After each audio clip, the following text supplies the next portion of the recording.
La crónica es un género que combina narración con interpretación. Hay un equívoco, hay varios equívocos con la crónica. Uno es preguntarse si pertenece a la literatura o al periodismo. En realidad pertenece a las dos. El periodismo porque cuenta sucesos reales que se investigan con las herramientas de la reportería. Hay que hacer preguntas, hay que quedarse en el lugar de los hechos mucho tiempo, hay que observar, hay que buscar toda la información necesaria. Por eso es periodismo.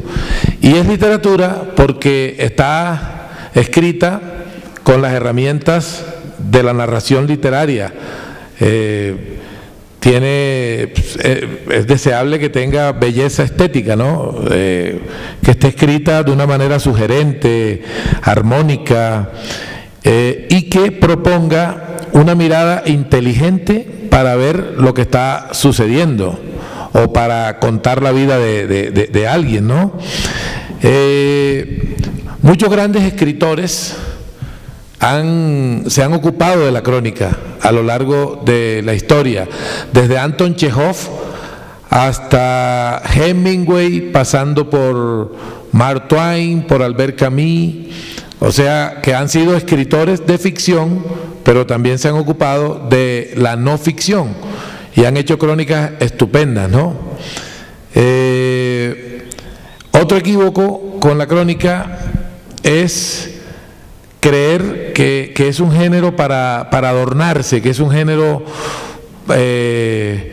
para hacer arabescos literarios, para publicar la novela que no se atreve a publicar la gente, que es un género como para escritores que no se atreven a ser escritores, para escritores en borrador, ¿no?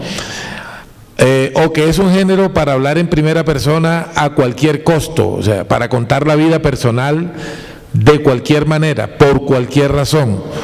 Ese también es un malentendido, de manera que a mí me gusta mucho, cuando tengo estos espacios, empezar diciendo lo que no es crónica. La crónica no es un género para adornarse inútilmente, ¿verdad? Hemingway decía que la crónica no es diseño de interiores, sino arquitectura. Es decir, la crónica no es como un jarrón de la abuelita, una reliquia que está puesta ahí en la mesa de centro, sino la base de la casa. La crónica debe informar y debe contar de un modo diferente lo que ya todo el mundo ha visto en la noticia, ¿verdad? Entonces vamos a ver unas preguntas que se las voy a ir respondiendo, y cuando a lo largo, entre una pregunta y otra, insertaré algunos ejemplos y algunas observaciones. La primera es ¿qué es la crónica? No está ahí, pero se la voy a decir. Crónica es un género periodístico que combina narración con interpretación y que cuenta historias reales con un enfoque cronológico. Eso es básicamente la crónica, ¿verdad? La crónica es subjetiva. En el periodismo, cuando uno estudia la carrera, bueno, cuando yo la estudié, los profesores hablaban mucho de la objetividad. Eso ya no se habla tanto, porque se entiende que el periodismo puede ser subjetivo, incluso debe ser subjetivo, o lo es en todo caso, y que más bien se trata de aspirar a una honestidad, ¿verdad? Veamos un ejemplo de lo que busca la crónica. Ernest Hemingway fue a un pueblo de África, enviado por el periódico Toronto Star, y cuando llegó a ese pueblo de África vio que tenía solo 2 calles. Era polvoriento, caluroso, no había luz eléctrica, no había agua potable, no había billares, no había cine, no había heladería, no había dónde divertirse y solo tenía 2 calles estrechas y polvorientas. Se quedó allí un tiempo largo y su crónica comenzaba de la siguiente manera: este pueblo es tan pequeño como el cementerio de Kentucky, pero muchísimo más aburrido. Fíjense la forma de usar la subjetividad ligada a la información. Más adelante él va a argumentar eso, o nos va a dar elementos para que veamos por qué es aburrido y por qué es tan pequeño como el cementerio de Kentucky. Pero entonces la forma de organizar los datos está hecha de un modo distinto al del periodismo clásico. El periodismo clásico lo hace a través del dato duro, de la información escueta, que no tiene adjetivación y que no tiene estilo, ¿verdad? Esa asepsia, esa falta de estilo, el periodismo clásico siempre la ha vendido como objetividad, pero también se puede pensar que esa falta de estilo y de asepsia es una forma de tratar de convencernos de que eso lo escribió el Espíritu Santo, de que eso lo escribió Dios, ¿no? De que eso no lo escribieron seres humanos. O sea, esta es la información objetiva porque la hizo un ser superior que no siente y que no comete errores, ¿verdad? Bueno, entonces, la crónica, ¿qué busca? Vamos a la siguiente pregunta. La crónica busca hacer que las noticias tengan rostro humano, que las noticias que todos conocimos de primera mano en el periódico, en el noticiero, a través de una información directa, urgente y escueta, ahora sea vista, ¿cierto?, de una forma humana que permita que el lector, primero, la sienta más cercana y segundo, pueda comprenderla mejor o pueda verla en un contexto donde entiende cómo se produjo eso y a quién puede afectar y cómo lo puede afectar, ¿verdad? Hay otro ejemplo. A Maradona lo expulsaron del Mundial de Fútbol del 94 porque consumió una sustancia prohibida que se llama efedrina. Entonces Maradona tenía en el 94 34 años, nació en el 60 y de pronto se jugó un partido estupendo contra Grecia con un despliegue físico inesperado, un despliegue físico que él no venía teniendo. Terminó el partido y le hicieron una prueba de doping. Al hacerle la prueba de doping dio positivo y lo expulsaron del Mundial de Fútbol, no pudo seguir jugando. Eduardo Galeano, el uruguayo, escribió un texto al día siguiente de esa noticia. Todos vimos la noticia de la expulsión de Maradona del Mundial de Fútbol por consumo de efedrina. Galeano fue un paso más allá y no solo nos contó ya la expulsión que todos sabíamos, sino que trató de hacer una interpretación de ese hecho, ¿verdad?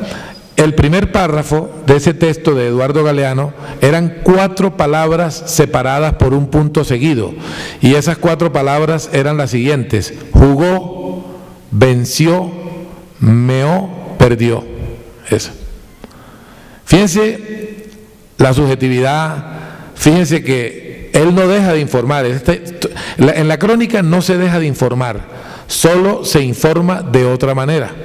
La crónica no es, repito, un lujo del periodismo, no es un fenómeno, no es un género para estar haciendo pompitas de jabón, soltando globitos al aire, sino un género para informar.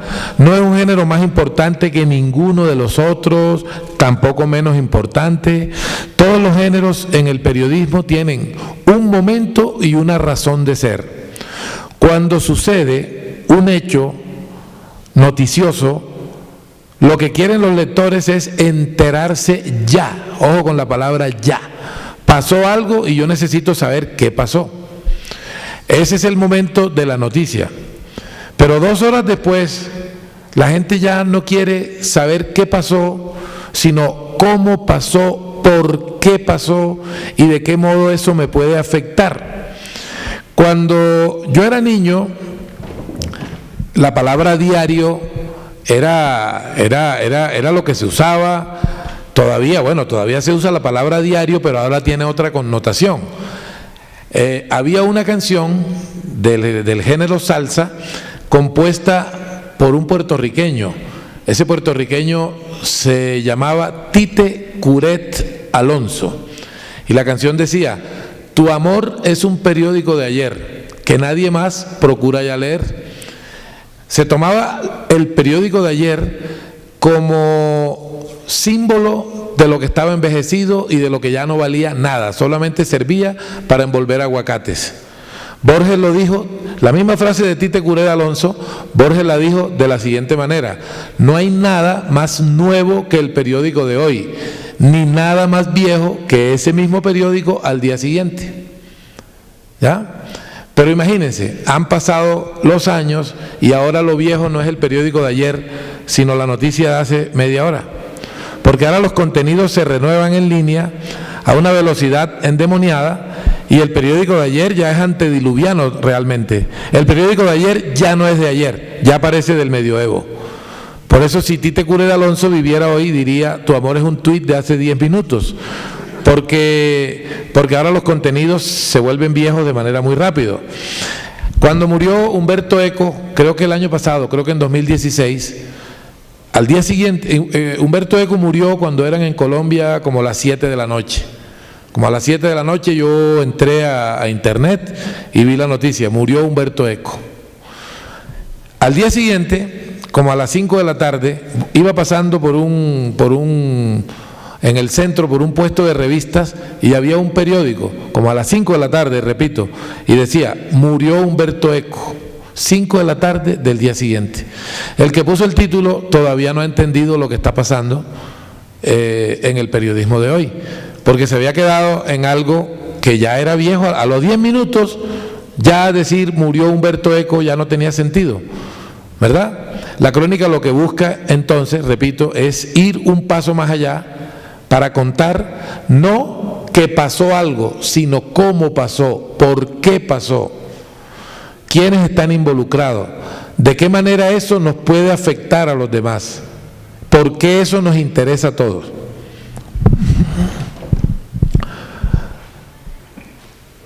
¿Cómo se escogen y seleccionan las historias que uno cuenta en el género crónica? Bueno, lo primero que uno debe hacer cuando va a escribir una crónica es seleccionar una historia. Decir: yo quiero escribir sobre esto o sobre aquello, ¿verdad? Debe ser un tema que en lo posible sea actual, en lo posible. Pero la crónica no tiene la obligación de buscar esa actualidad urgente que busca la noticia. Repito, se aspira a que sea actual, pero no ese manejo, ese sentido de lo urgente que se maneja en la noticia cuando se habla de actualidad. O sea, si yo escribo hoy, por ejemplo, sobre si hoy saliera una crónica, sobre la Vuelta a Francia que hizo Nairo Quintana, que tuvo un bajón porque estaba cansado, además tuvo problemas porque el gregario, el compañero de equipo, debió salir, todo eso. Si alguien saliera hoy con esa crónica contada en profundidad, no le podríamos decir que no es actual. La Vuelta a Francia se terminó hace menos de un mes, es decir, la Vuelta a Francia no se terminó ayer ni hace 5 minutos, pero todavía es actual, ¿verdad? Entonces, en lo posible hay que aspirar a que la crónica sea actual. Ojo, que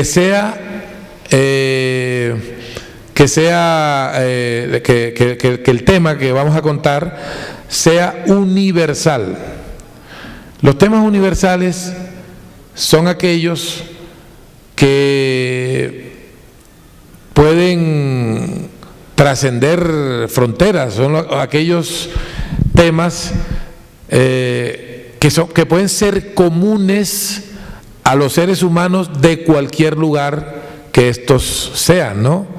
Cuando uno cuenta una historia de amor, si esa historia de amor transcurre en Namibia, puede ser mi historia de amor porque es un tema común para todos los seres humanos. Por eso Tolstoy decía: pinta bien tu aldea y serás universal. A veces para ser universal basta con hacer un gran retrato de la casa donde uno vive, ¿verdad?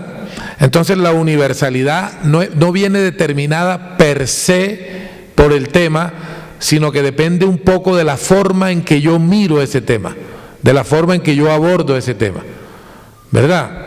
Ahora, aquí sí me quiero detener un poquito. Cuando yo fui profesor de una universidad, yo veía que los alumnos me presentaban los mismos temas. Es más, en cualquier universidad los alumnos presentaban los mismos temas. Un mariachi que se sube a cantar en un bus, un pintor que tiene un impedimento físico y está tirado en el piso pintando en un espejito, haciendo un cuadro con un pincel, un trío que pone serenatas a domicilio y alguien lo va a buscar. Eran los mismos temas. Yo decía, no entiendo por qué los alumnos proponen los mismos temas. Un día en la Javeriana hice el siguiente ejercicio. Les pregunté a todos, les pasé a todos una hoja de cuaderno y un bolígrafo, y les pedí que anotaran